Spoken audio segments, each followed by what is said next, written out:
에베소서 4장 우리 1절부터 3절 말씀이 되겠습니다. 에베소서 4장 1절부터 3절.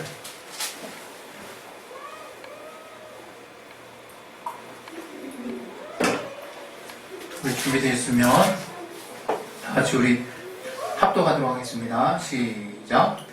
그러므로 주 안에서 갇힌 내가 너희를 권하노니 너희가 부르심을 입은 부름에 합당하게 하여 모든 겸손과 온유로 하고 오래 참음으로 사랑 가운데서 서로 용납하고 평안에 매는 줄로 성령의 하나 되게 하신 것을 힘써 지키라.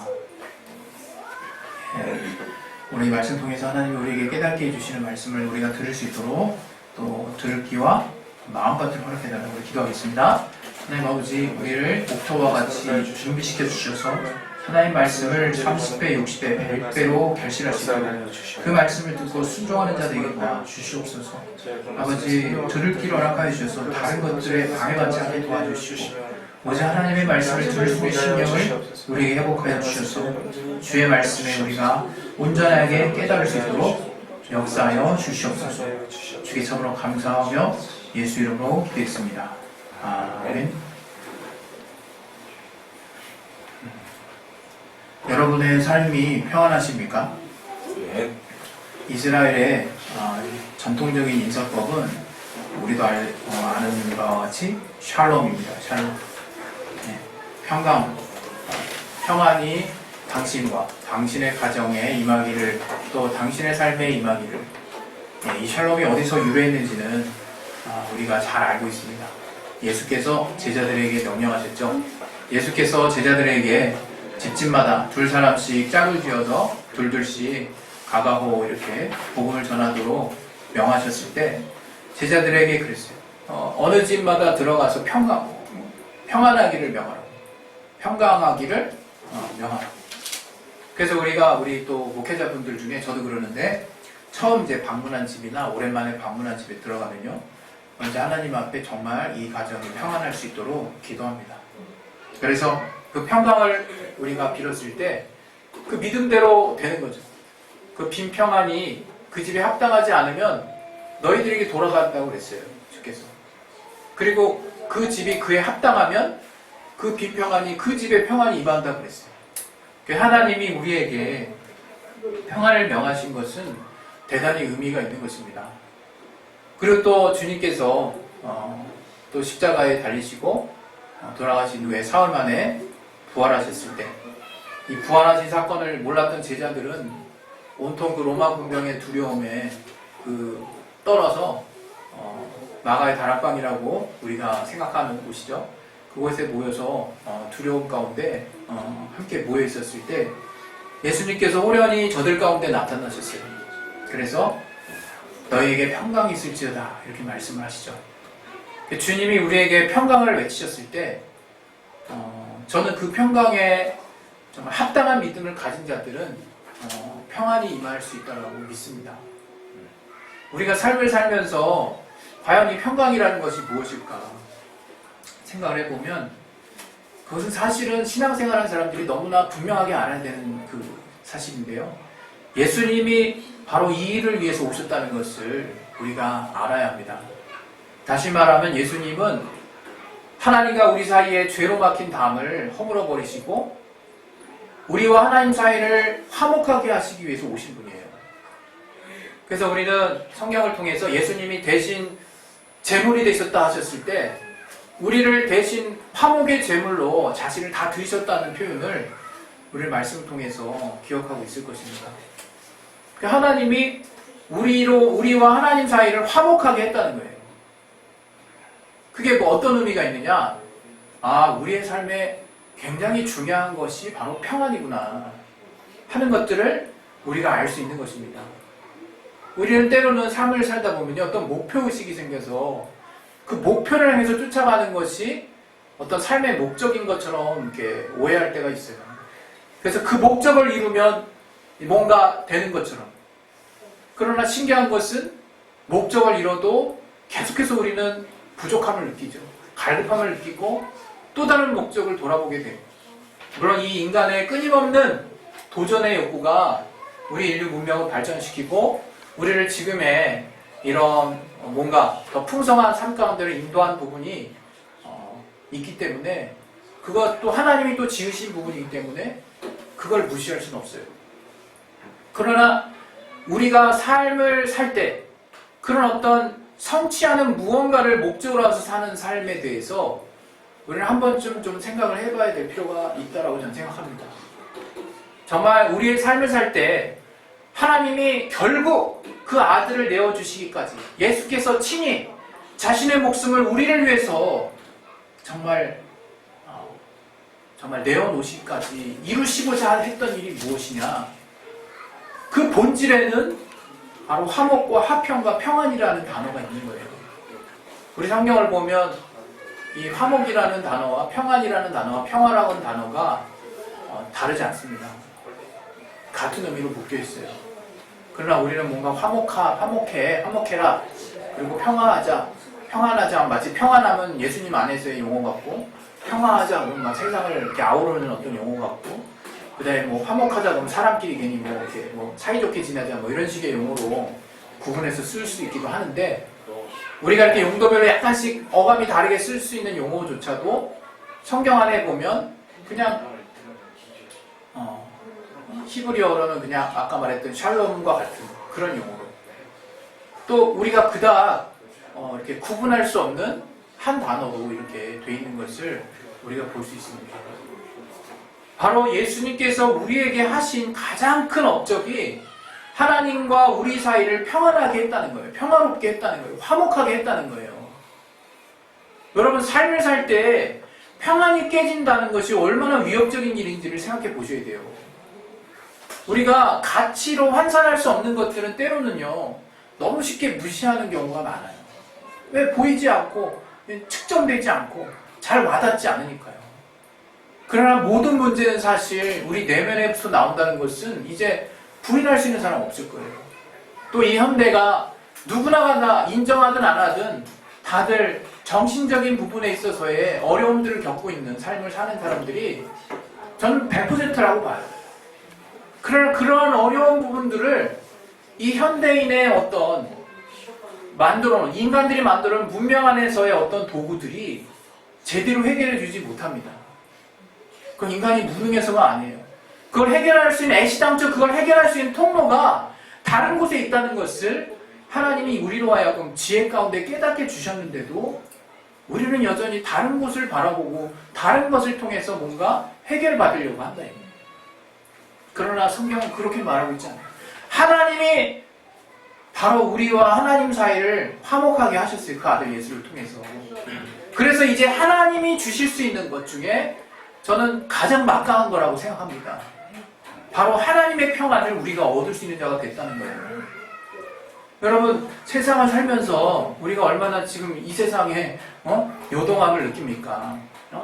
정말 골목을 돌아다녀도, 지방을 돌아다녀도, 또 조금 더 확대해서 나라와 나라, 어디서든 생각이 같은 사람 별로 볼 수 없어요. 심지어 생각이 같아도 어떤 이슈를 가지고 첨예하게 대립하는 모습들을 우리는 어렵지 않게 봅니다. 굳이 지금 우리가 사는 이 시대에 나라 문제를 말할 필요도 없어요. 가정의 문제, 지역사회의 문제, 나라의 문제, 국가 간의 문제.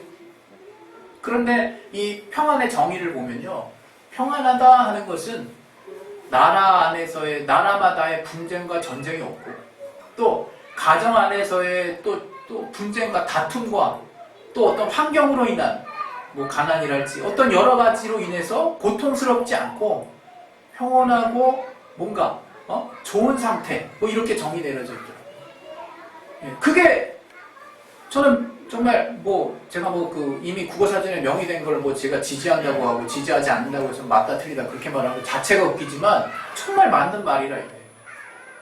우리가 그렇게 뭔가 순적하게 평온하게 굴러가는 어떤 삶을 사는 것이 가장 행복한 삶이에요. 근데 많은 사람들이 그것을 환경에서 온다라고 생각하고 있다. 많은 사람들이 그것을 나의 어떤 성취에 의해서 달라진다라고 생각하고 있다. 물론 이것을 제가 완전하게 부인할 수는 없습니다. 실제로 우리가 몸이 있고 몸이 편안한 어떤 환경이 있고, 또 이 몸은 추구하고자 하는 어떤 기본의 어떤 그 한계치들, 또 요구하는 또 최소한의 요구치들, 또 우리 안에 욕구라고 하는 것들, 이런 어떤 원함이 있기 때문에 우리가 보이는 세상을 다 무시할 수는 없어요. 그리고 그걸 무시해서도 안 돼요. 그런데 그것이 다인양 살아가는 사람은 우울하고 정말 안타까운 사람이라 해요. 우린 그렇게 살아서는 안 된다는 거예요. 이 땅에 우리 몸이 밥을 안 먹어주면 그냥 죽을 수밖에 없는 것처럼 육신의 삶을 부인하지 말아야 되고, 더 열심히 하나님이 우리 육신도 지어주신 것처럼 본래 목적대로 성실하게 건강하게 잘 유지하면서 살아야겠지만, 더 중요한 가치가 있다. 우리가 흔히 말하는 영적인 가치인데, 우리는 영적하면서 너무 이원론적으로 생각하거나 육신을 아예 그냥 터부시하거나, 또는 뭔가 교회 안에서 일어나는 어떤 종교적인 어떤 우리가 전형적으로 보아왔던 모습들만을 영적인 행위로 우리가 단정해버리거나, 또는 이 땅의 삶 가운데서 어떻게 좋아해야 될지 모르는 그런 정말 초보적인 어떤 영적인 세계를 갖고 있지 않나 하는 생각을 할 때가 있습니다. 오늘 이 평안이라고 하는 것은 바로 하나님이 우리 영혼에 정말 주셨다라고 저는 믿어요. 그래서 이것이 나의 주변에 지대한 영향을 미칠 수 있는 그렇게 된 사람, 바로 그 사람이 그리스도인이라고 저는 생각하는 거예요. 하나님이 그 아들 예수를 통해서 이제 나의 정체성 자체가 평안해져 버린 사람이 됐다라고 저는 생각하는 거예요. 그런데 이 에베소 4장에 보면 그렇게 여겨질 만한 내용들이 나옵니다. 오늘 예배소 4장 1절에 보면 뭐라고 시작합니까? 이때 바울이 감옥에 갇힌 상황에서 이야기하는 것 같아요. 내가 어쨌든 주 안에서 신앙생활을 하는 가운데 내가 몸이 자유롭지 못하다라는 쪽에 지배적인 해석을 하고 있는데, 그렇게 갇힌 이제 바울의 입장에서 이제 에베소 교인들에게 권합니다. 뭐라고 얘기합니까? 부르심을 입은 그 부름에 합당하게 행하라는 거예요. 이게 굉장히 중요한 말씀이거든요. 우리가 어떤 부름을 받았습니까? 아주 쉽거든요. 우린 그리스도인으로 부름을 받았어요. 하나님의 자녀로 부름을 받았어요. 네. 그게 우리의 정체성에 저는 거의 90%를 차지한다고 믿어요. 100%라 해도 과언이 아니지. 그 그리스도인이라고 하는 부르심이 과연 뭘까? 근데 그 내용이 사실은 우리가 이렇게 나열하는 식으로 쭉쭉 나와서 이 내용도 있고 저 내용도 있고 또 그 다음 내용도 있구나, 이렇게 성경을 볼 수 있어요. 그러나 저는 그렇게 보이지 않습니다. 또 실제로 해석이 정말 제가 또 이렇게 깨달은 부분들에서 지지하고 있는 부분이 많이 있더라고요. 뭐냐, 이전에 보면요, 그 부르심에 합당한, 그 부름에 합당한 생활, 그런 삶을 그렇게 행하는 삶이 뭐냐? 바로 2절에 있는 삶이라. 우리 2절 한번 같이 한번 보겠습니다. 2절 보면 모든 겸손과 온유로 하고 오래 참음으로 사랑 가운데서 서로 용납하고, 여기 보면 5개나 4개 정도로 어떤 부분들을 이렇게 요약할 수 있어요. 겸손이라는 게 있고, 온유라는 게 있어요. 또 오래 참음이라는 게 있죠. 그리고 사랑이 있죠. 그리고 용납이 있는데, 사랑 가운데서 용납을 또 하나로 묶을 수도 있을 것 같아요. 그래서 4개 혹은 5개인데, 이 덕목이 우리가 익히 아는 덕목이에요. 그리고 이게 어떤 도덕에서도 이 사람 참 좀 정말 이렇게 도덕적으로 훌륭한 사람이야, 이렇게 또 여겨질 수 있는 또 내용하고도 상당히 또 겹쳐요. 그리고 어떤 면에서는 우리가 그리스도인에서 꼭 이렇게만 살아야 됩니까? 라고 너무 이렇게만 살아왔던 사람들이 한계에 부딪혀서 왜 이런 내용만 우리에겐 있는 거지? 라고 반문하고 싶은 사람도 있을 수 있어요. 그런데 그리스도인이라고 하는 부름이 바로 어떠한 삶이냐? 라고 하는 것이 2절에 정리되어 있다는 거예요. 바로 그리스도인이라고 우리가 부를 때 가장 특징적인 부분을 압축해서 설명한 것이 저는 2절이라고 봅니다. 바로 2절에 겸손, 제가 여러 번 말씀드렸죠. 이 겸손이라는 단어, 제가 또 잘 모르지만 헬라어 한번 써볼게요. 타페이노 프로시네. 이게 뭐냐? 아마 여러분은 알지만 다시 한번 우리 기억해 봅시다. 자신보다 남을 낮게 여기는 거예요. 높게 여기는 거예요. 그게 그냥 겸손이야. 그 뜻이. 그리고 또 어떤 뜻이 있느냐? 비열한 마음 상태예요. 여러분 어떻습니까? 너무 이렇게 리얼하지 않습니까? 뜻이? 정말 남을 높이다 보니까 내가 낮아지니까 비천해 보이는 거, 내가 비열해 보이는 거, 정말 비참해 보이는 거, 비참한 마음의 상태. 그리고 우리가 또 잘 아는 바로 노예와 같은 상태를 바로 이 단어가 함유하고 그 뜻을 함축하고 있습니다. 그러니까 겸손이라는 건 뭡니까? 한마디로 압축하면 내가 정말 노예로 부리는 정도 수준이라고 여겨질 정도로 비참해지는 상태까지지, 내가 낮아지고 상대방이 높아지는 상태, 그걸 우리는 겸손이라고 말해요. 이거는 어디서 우리가 업그레이드가 되느냐, 어디서 우리가 발상의 전환이 이루어졌느냐, 예수님의 십자가 사건, 예수님의 공생의 삶을 통해서 겸손의 의미가 이제는 우리가 사모하는 가치가 되버린 거예요. 그전까지는 누가 겸손의 뜻이 이거라면 누가 이렇게 따라가고 싶어 하겠습니까? 심지어는 제자들까지도 그 나라 갈 때 야고보와 요한의 어머니가 하나는 주님의 좌편에 하나는 주님의 우편에 앉게 할 때 제자들이 막 이를 부득부득 깔면서 아주 그냥 도끼 눈을 쳐다보면서 막 저를 죽일 듯이 쳐다보고 그랬던 일들이 있잖아요. 왜? 내가 정말 주님을 따라가면서 내가 상석에 앉을 줄 알았는데 막 엄마가 그냥 엄마가 나서서 야고보와 요한의 엄마가 막 그냥 예수님께 직접 막 호소하니까 막 윗자리에 못 앉게 된 마음 때문에 막 속이 울긋불긋한다, 이게 막 불끈불끈한다, 이게 속에서. 우리가 그냥 그런 자들입니다.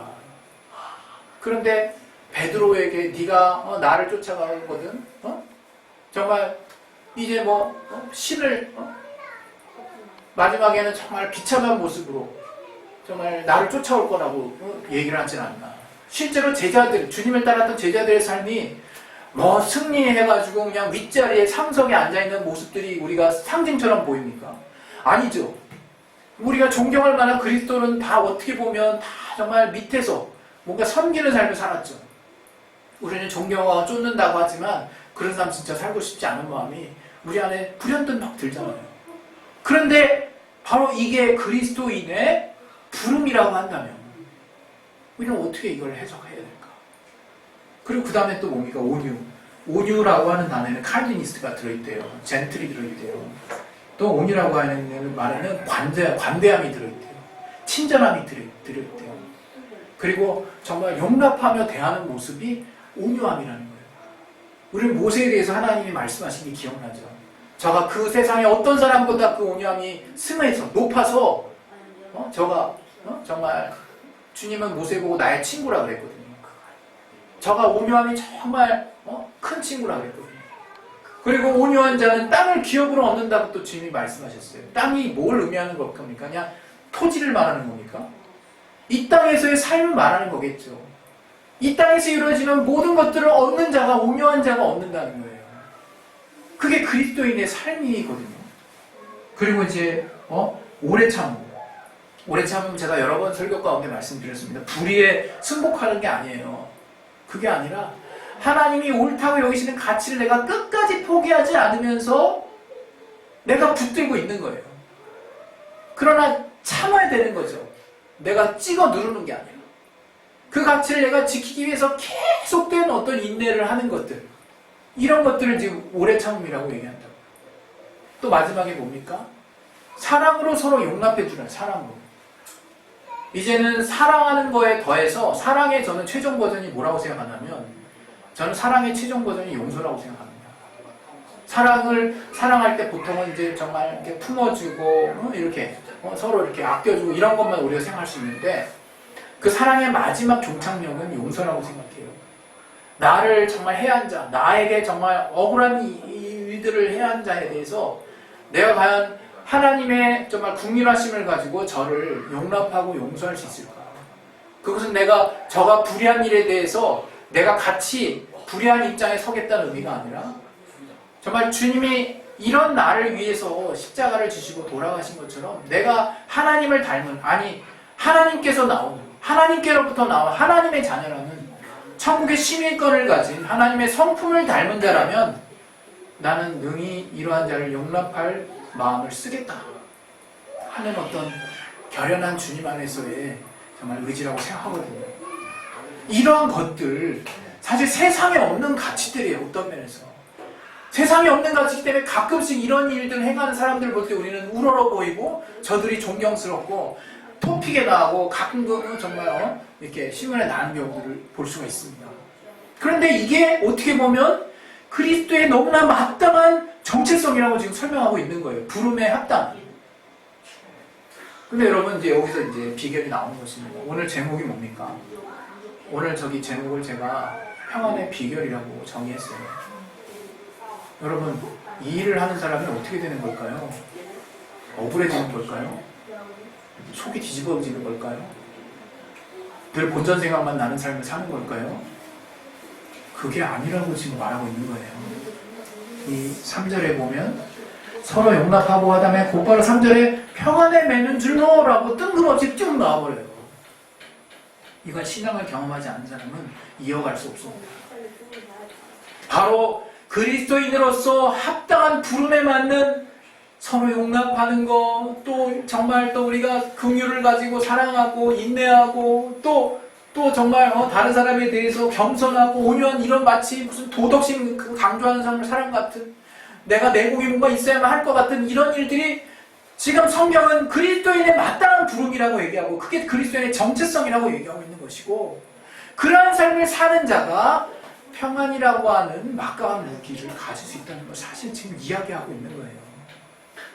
그래서 그 평안이라고 하는 그 막강한 무기를 동아줄로 삼아서 꽁꽁 하나 될 수 있도록 묶어버리라는 거예요, 지금. 여러분, 우리가 하나 될 수 없는 이유들을 가끔가다 생각할 때가 있어요. 이런 이유, 저런 이유.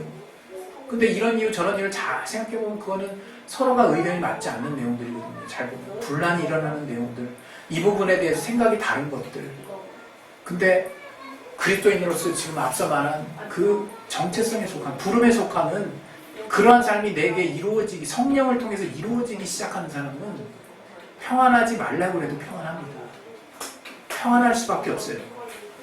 그 평안은 결국 나 자신을 무한한 자유와 기쁨 가운데로 안내하는 지름길이에요, 지름길. 평안한 사람이 자유한 사람이 되는 거예요. 평안한 사람이 기쁨 있는 사람이 되는 거예요. 분명히 어려운 일도 똑같이 있거든요. 그러나 그리스도의 부르심을 가지고 무장된 사람은 그걸 대하는 방법 자체가 다르거든요. 그렇기 때문에 그런 모든 사람들에 대해서 그리스도인이라고 하는 부름을 받은 합당한 삶을 사는 사람들은 평안이라고 하는 세상이 가지지 않은 가장 강력한 무기를 장착할 수 있는 것입니다. 그리고 그 무기를 통해서 어떤 모임이나 어떤 지체를 향해서 나아가더라도 하나 될 수 있는 무기가 있는 거예요. 특별히 여기서는 예배소 교회라고 하는 지체 안에서 말을 선포한 내용이지만 이렇게 한정지을 내용이 아니라 이거예요. 우리가 평안이라고 하는 그리스도 안에서의 평안이라고 하는 무기를 장착했을 경우 그 부르심에 합당한 그 무기가 재료가 되고 그것들이 결국 나를 평안한 그 무기로 계속해서 나를 쌓게 되면 그 평안은 어디를 가든 하나 되게 하는 강력한 무기가 됩니다. 우리 안에 그것이 되기를 정말 하나님은 바울을 통해서 원하시는 것입니다. 여러분 정말 우리가 세상에 때로는 옳은 가치를 위해서 막 수고하고 내가 그 옳은 일을 실천하는 그 중심에 있으리라 이렇게 고백하고 정말 뜨거운 마음을 품는 사람이 있을 수 있어요. 특히 청년들이 그렇죠. 네. 어쨌든 다 틀린 건 틀린 거니까. 맞은 걸 향해서 치열하게 달려갑니다. 절대로 저는 그게 지금 나쁘다고 생각하지는 않습니다. 그런데 거기 더 중요한 사실이 있다. 지금 주님은 그렇게 뭔가 의를 향해서 나아가는 우리를 책망하시려는 것이 아니라 그 의를 향해서 나아가는 우리의 삶의 마음의 태도와 과정과 방법을 더 중요하게 여기라고 지금 말씀을 하신다는 거예요. 옳음을 무너뜨리고 옳음을 내 안에서 버려버리고 그냥 실천하는 것들을 무시하라는 것이 아니라 내가 뭐 하나를 실천하더라도 마음의 중심에 온유함과 또 용납하는 마음과 또 하나님신 긍휼한 마음과 또 하나님이 우리 안에 알게 하신 그 귀한 가치, 그 가치를 절대로 내려놓지 말고 그 가치 안에서 모든 걸 바라보라고 지금 말씀하시는 겁니다. 그렇게 사는 건 쉽지 않아요, 여러분. 그냥 우리는 옳기 때문에 과정이나 방법이나 어떤 우리의 어떤 그런 것 중간에 이루어지는 일들을 다 무시할 때가 너무 많습니다. 그건 하나도 중요한 게 아니에요, 여러분. 우리가 그리스도인이라면. 세상에서는 그래서 얻은 결실이 있지 않냐라고, 그래서 그것 때문에 누리는 사람들이 있지 않냐라고 말할 수 있어요. 그러나 주님은, 우리에게 말씀하시는 주님은, 하늘의 시민권을 가진 하나님의 자녀는 그걸 다 그냥 맞구나 이렇게 생각하는 자들이 아니에요. 늦게 봐도 상관없습니다, 여러분. 여러분 삶에 행복을 깨트리는 요소, 평안이 무너지는 걸 가장 경계하세요. 여러분, 평안은 여러분 주님의 성품대로, 주님이 우리를 부른 부름의 목적대로 삶을 살게 될 때 절대적으로 유지된다는 것을 잊지 마시고, 그 가치 안에서 사실 수 있는 저와 여러분의 삶이 되시기를 예수 이름으로 축원드립니다. 할렐루야. 네. 우리 시간에 기도하겠습니다. 기도하실 때 정말 우리가 이제 삶을 살 때 이제 어느 정도 내가 깨달을 때가 있고 잘 안 될 때 있어요. 그러나 절대 실망하지 마세요.